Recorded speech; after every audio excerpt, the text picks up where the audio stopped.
orang-orang yang menjadi penyebab bagusnya negeri, daerah, bahkan dunia itu adalah 4. Baik dan rusaknya satu daerah karena 4 ini.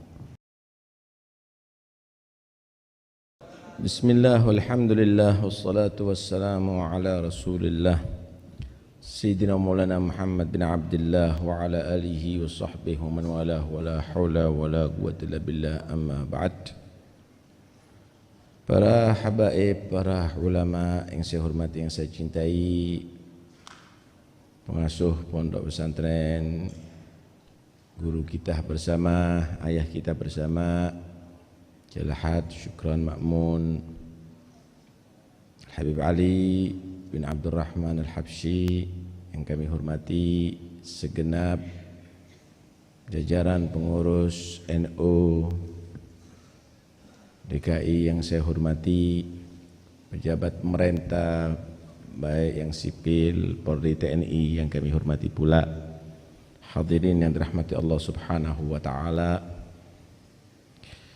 Cukup jelas apa yang diterangkan oleh Kiai Syukran Ma'mun, bagaimana pentingnya untuk kerjasama antara komponen umat ini.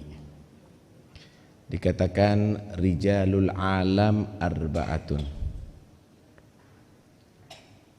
fabi salahihim salahul alam, wa bi fasadihim fasadul alam. Orang-orang yang menjadi penyebab bagusnya negeri, daerah, bahkan dunia itu adalah 4. Baik dan rusaknya satu daerah karena 4 ini.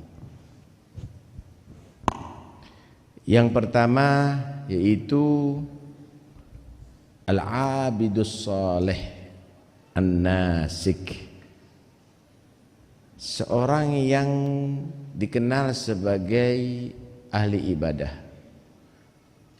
yang dia tadi itu soleh, ngikuti ajaran agama. Kalau bahasa sekarang mungkin syekhut thariqah. Dia orang yang sangat berpengaruh, yang dijadikan muqtada bih oleh masyarakat, panutan, mustasyar. Mereka dijadikan tempat musyawarah oleh masyarakat.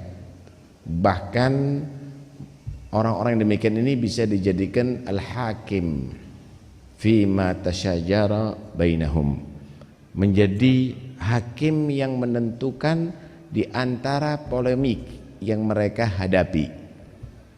Suami istri bisa didamaikan, antara orang yang bekerja bisa diakurkan. Kenapa? Karena dia sudah dijadikan syekh, guru besar. Guru besar.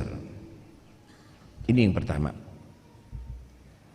Yang kedua yaitu al-alim al-amil al-qaim bil amri bil ma'ruf wan nahyi 'anil munkar. Orang yang paling berpengaruh untuk salahul alam yaitu orang yang amil, orang yang alim, yang mengamalkan ilmunya. Yang dia tadi itu menegakkan amar ma'ruf nahi munkar dengan tegas, tanpa ada tendensi yang lainnya. Bukan ingin menjatuhkan, bukan ingin mencoreng, bukan ingin dia tadi itu memojokkan, tapi menerangkan yang hak, membela yang hak. Yang ketiga, al-imamul adil, imam yang adil, pemimpin yang adil, yang dia tadi itu adalah perhatian dengan rakyat, berkorban untuk rakyat, bukan mengorbankan rakyat.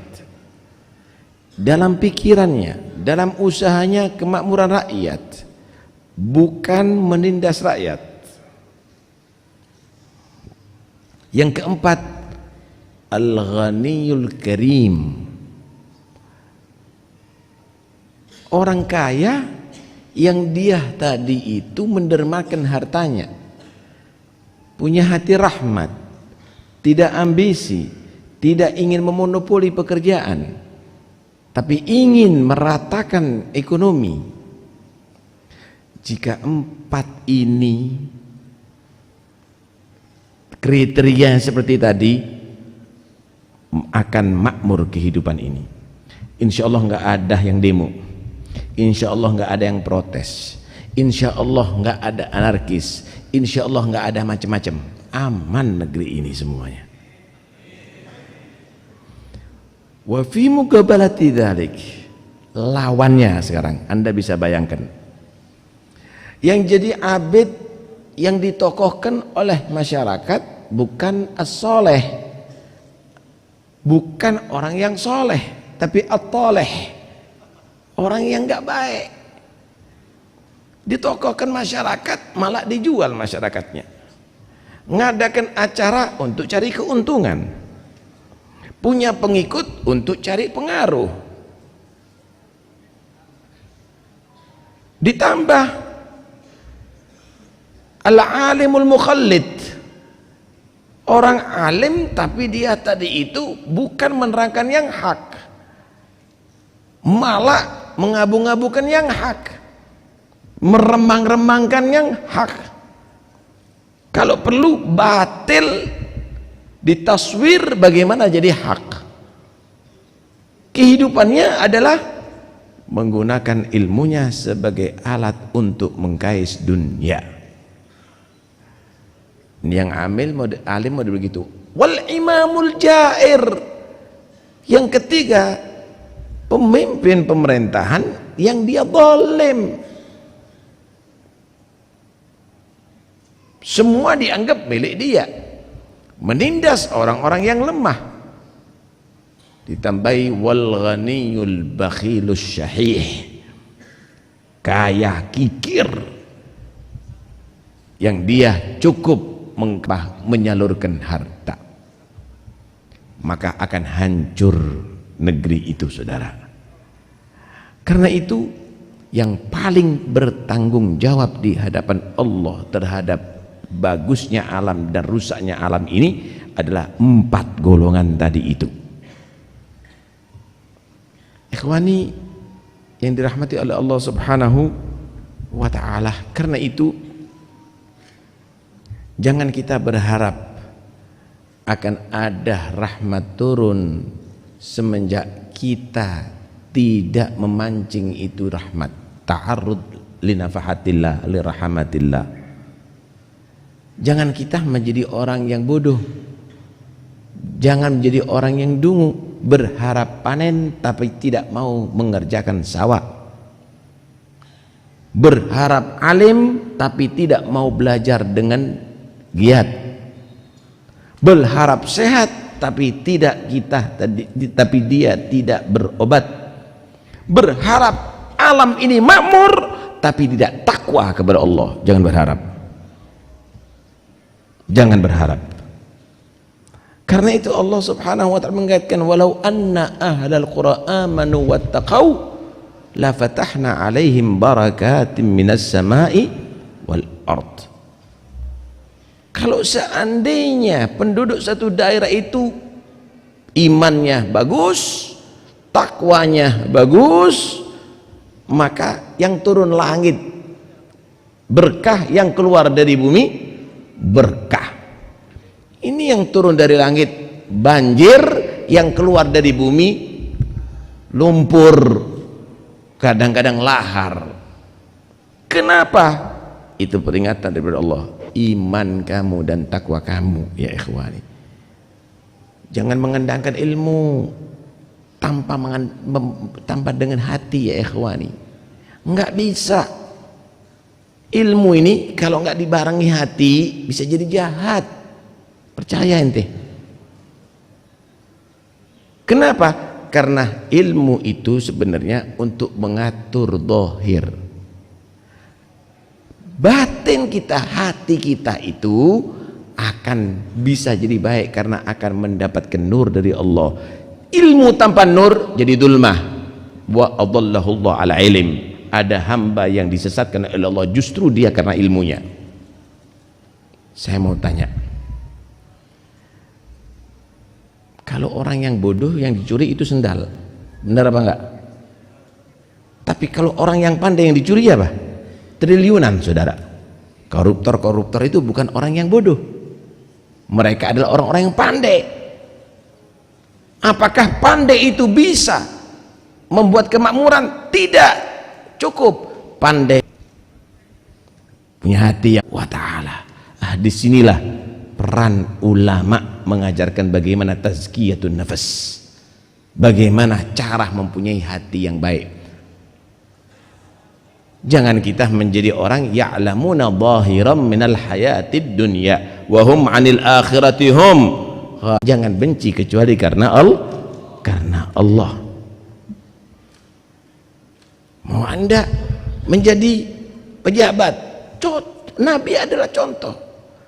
Bagaimana Nabi mengadakan akhlaknya seorang pemimpin sallallahu alaihi wa alihi wasallam. Lihat Habib sallallahu alaihi wasallam, pemimpin yang sangat luar biasa. Beliau menyatakan apa pemimpin? Sayyidul Qom khadimuhum. Pemimpin bukan untuk dilayani, pemimpin adalah pelayan daripada orang yang ia pimpin. Itu pemimpin. Jangan Anda menjadi sayyidul Qom mustakhdimhum. Pemimpin itu yang memerintahkan rakyat untuk melayani, tapi pemimpin itu melayani rakyat. Masya Allah, luar biasa itu Nabi Sallallahu Alaihi Wasallam. Ada satu cerita bagaimana sahabat Sayyidina Abu Hurairah radhiyallahu an. Jadi Nabi itu punya sahabat yang disebut Ashabus Suffah. Tidurnya ada di terasan masjid gitu, ada tempat khusus. Nggak punya pekerjaan, miskin, kemudian tidak ada keluarga, yang diandalkan makan siang, sarapan, makan malam, mungkin itu makanan dari Rasulullah. Sedangkan Nabi belum tentu ada makanannya. Ini sampai 2 hari belum makan ya Abu Hurairah. Tapi itulah jiwa sahabat, nggak pernah minta, nggak pernah minta para sahabat. Dia bertahan lapar daripada minta. Tapi 2 hari. Satu saat Abu Hurairah berpikir, nih kalau diteruskan bahaya ini kita. Keluar dah dari masjid. Mau ikhtiar, nggak bisa bekerja, ada pekerjaan, nggak bisa bekerja beliau. Ikhtiarnya apa? Barangkali disapa sama orang, ditanya, gimana keadaan kamu? Jujurlah, kita ngomong saya lapar. Tapi kalau saya mulai minta makan, nggak mau. Jalan, ketemu Sayyidina Abu Bakar, kasih salam sama Abu Hurairah. Sayyidina Abu Bakarnya lagi sibuk. Waalaikumsalam. Jalan, nggak ditanya sama Abu Bakar. Ketemu Sayyidina Umar begitu juga. Wah, nggak ditanya nih sama Sayyidina Umar. Ketemu Nabi Sallallahu Alaihi Wasallam, baru ditanya, Abu Hurairah gimana keadaannya? Lapar ya Rasulullah.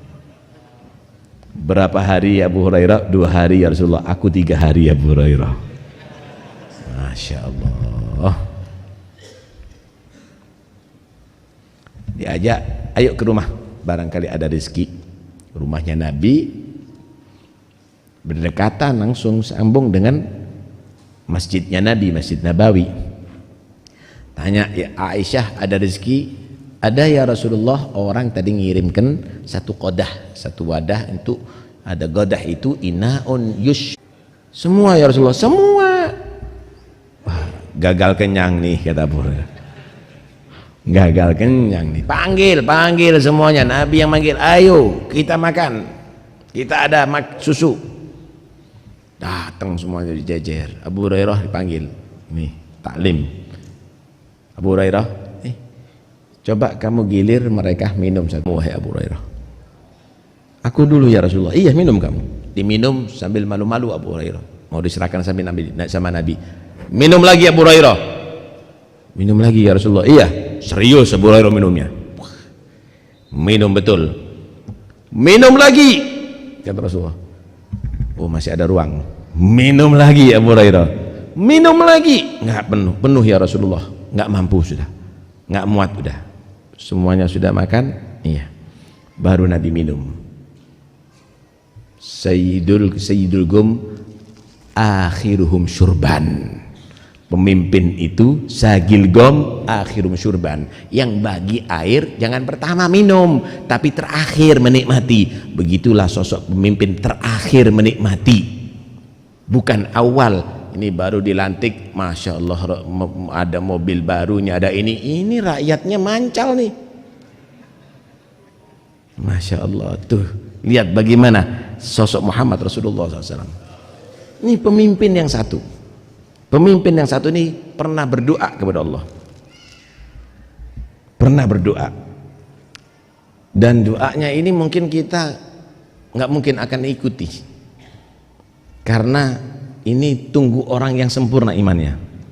Doanya Nabi begini, Allahumma ahyini miskinan wa amitni miskinan wahsyurni fi zumratil masakin. Ya Allah, hidupkan aku miskin, matikan aku miskin, nanti di hari kiamat kumpulkan bersama orang-orang yang miskin. Silahkan Anda baca istiqomah setiap hari. Kira-kira ada nggak pemimpin yang minta miskin? Ada kira-kira. Kalau pemimpin itu adalah siap miskin, rakyatnya insya Allah akan kaya. Tapi kalau pemimpin itu yang dicari adalah kekayaan, rakyatnya miskin, saudara. Inilah contoh bagaimana sosok Muhammad Rasulullah Sallallahu Alaihi Wasallam. Karena itu kita syukur Indonesia ini luar biasa kok. Indonesia ini mayoritas umat Islam insya Allah terbesar seluruh dunia. Yang ada di DPR banyak umat Islam. Yang ada di pemerintahan banyak umat Islam, yang ada di kepolisian, TNI banyak umat Islam. Saya yakin pemimpin mereka adalah Muhammad Rasulullah. Ayo kita kembali lagi mengikuti jejak akhlaknya Nabi Muhammad SAW. Begitu juga para ulama, tokoh masyarakat, ikuti Nabi Muhammad SAW. Jangan kita menjadi orang yang berburu akhlak ya ikhwani, karena sesungguhnya Islam itu indah. Islam itu adalah indah. Islam itu mengajak kita bersatu. Nih, saya mau tanya, ini kalau ulamanya, kiainya, habaibnya, polrinya, TNI-nya bisa bersatu di masjid untuk sholat berjamaah, bisa bersatu untuk sholat Jum'ah, bisa bersatu untuk haji dan umrah, untuk tawaf, untuk sa'i, untuk yang lainnya. Bawa terus bersatu di dalam bagaimana menjadi orang manfaat kepada masyarakat. Bawa dengan Islam Anda bisa menjadi orang yang manfaat. Anda bisa bersatu. Anda tidak bisa dipecah belah. Ada di sini karena kepentingan duniawi yang akan membuat kita terpecah belah ya ikhwani. Karena ambisi kedudukan yang akan membuat kita terpecah belah. Karena itu kumpulnya kita halal bihalal ada di sini, semua komponen ada di sini. Ada ulama, ada orang awam, ada pejabat, gubernur tadi, ada kepolisian, ada TNI, ada wakil rakyat dari berbagai macam partai ada di sini. Semuanya bisa bersatu. Semuanya bisa bersatu. Bawa ini setiap saatnya persatuan ini, dan jangan menjadi wala tatafarraqu. Jangan menjadi orang yang kita berpecah belah. Enggak nikmat saudara berpecah belah, enggak nikmat. Damai itu adalah satu kenikmatan. Jangan Anda roba-roba. Jangan Anda roba-roba. Damai itu kenikmatan. Apa yang dirasakan yang ada di Palestina, yang ada di Ukraina sekarang semuanya. Apa yang dirasakan, ibadahnya bagaimana mereka? Ada di Masjidil Aqsa diusir-usir ya ikhwani. Bagaimana yang ada di Yaman juga demikian. Karena itu negeri ini yang damai ini jangan dikotori. Saya tidak mengatakan bahwa ini adalah ulah rakyat. Ini yang masyarakat ini adalah mereka mengikuti yang ada di atas. Karena itu 4 golongan tadi itu paling bertanggung jawab untuk kerusakan negeri ini atau kemakmuran negeri ini. Mudah-mudahan insyaallah 4 golongan tadi itu akan menjadi orang-orang pilihan, dan insyaallah mereka akan menjadi orang-orang yang bisa membuat negeri ini aman, sentosa, dan mudah-mudahan Allah jauhkan negeri ini daripada segala bala dunia maupun agama, dan mudah-mudahan mereka semuanya dijadikan orang-orang yang sulaha atqiya, amin ya rabbal alamin. Wa sallallahu ala sayyidina Muhammad wa alihi wasallam. Alhamdulillah rabbil alamin. Wassalamualaikum warahmatullahi wabarakatuh.